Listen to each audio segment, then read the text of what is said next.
Hello everyone, today we're doing a lore video on the demi-humans, aka rabid furries, skeleton things. Before we get straight into the video, I just wanted to say I'm very sorry for not uploading the last 3 weeks. Well, not a proper edited video. I've not felt very good and I've been having microphone problems, so I just want to apologise for that. The last thing I promised, I just wanted to say hello to all the new subscribers that subscribed from the Valiant Gargoyle that sort of blew up. I just want to say that we do from software videos on the channel, not just lore. Anyway, I'll let you get into it. Thank you for the new subscribers, and yeah, I'll see you guys in the next segment. From Software does not give us much information on the first demi-humans or how they were created first, but from certain item descriptions like the bestial vitality incantation, we can have a bit of insight into a possibility of how they were first created. The bestial vitality item description you obtain from Malekith states, having gained intelligence, the beast must have felt how their wilderness slipped away as civilization took hold. While at first this might not seem like that much information, if we go back and look at what happened during the rise of civilization in the lands between, we can sort of put together some things. Grace. Now, while we don't truly understand everything about grace and all its capabilities, but we do know that it has the power to even bring back and resurrect people from the dead.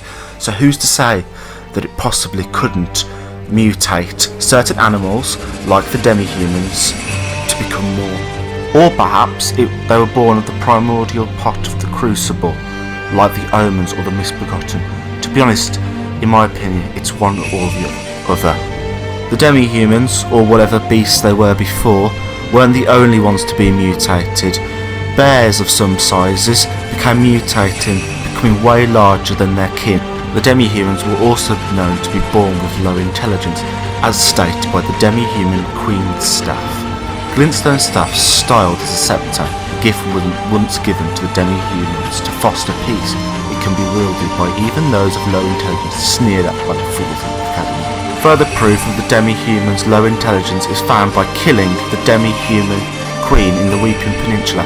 She drops the crystal burst, which is used in tandem with the staff that mentions that it was used with low intelligence. We find this demi-human queen inside of war-torn ruins.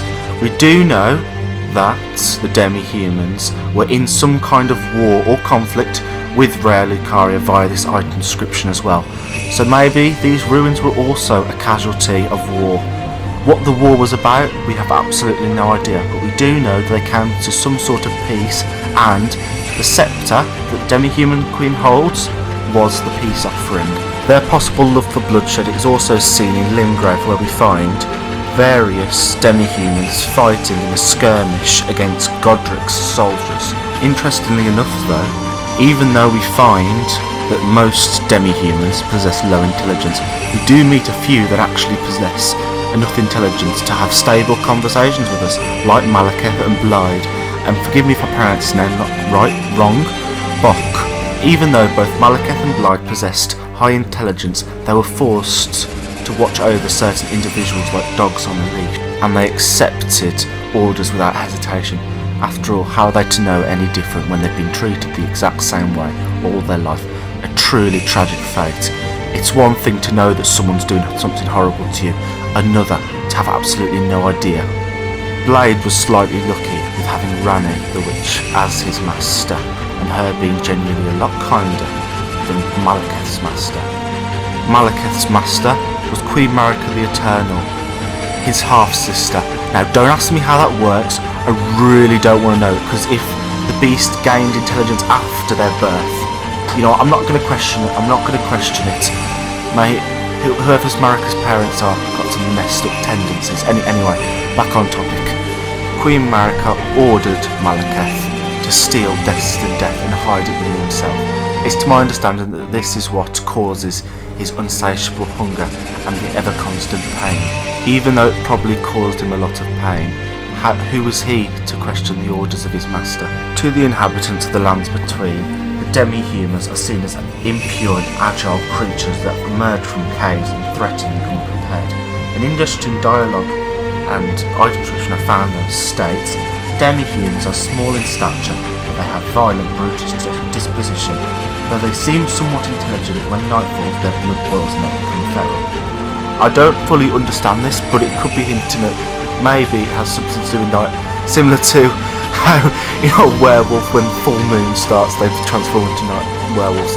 No idea, but it could possibly refer to that they lose their slight intelligence when night falls. That's my interpretation of that part at least. While I don't have a clip of this place, it is also very important to mention. In Limgrave there is a cavern that you can go through, that once you've beat the double demi-human chiefs will lead you to the Dragon Communion Church.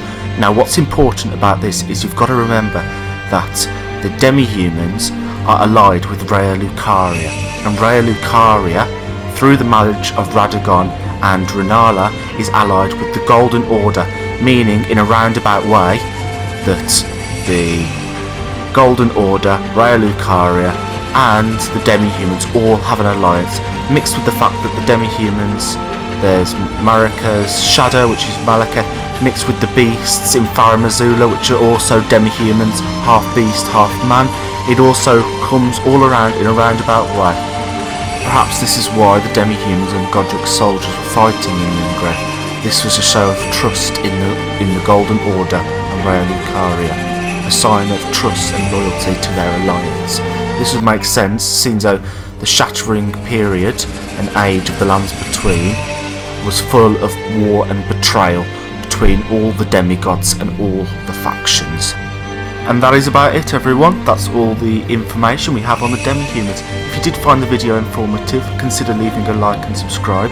If you found the video misinformative, please let me know in the comments and leave some constructive criticism so that I can improve and continue to make better content for you all. And before I go, I just want to say thank you so much for all the support recently. It makes me smile every single time. And with that, I'll see you hunters in the waking world. Well, bye fellow hunters. See you all in the waking.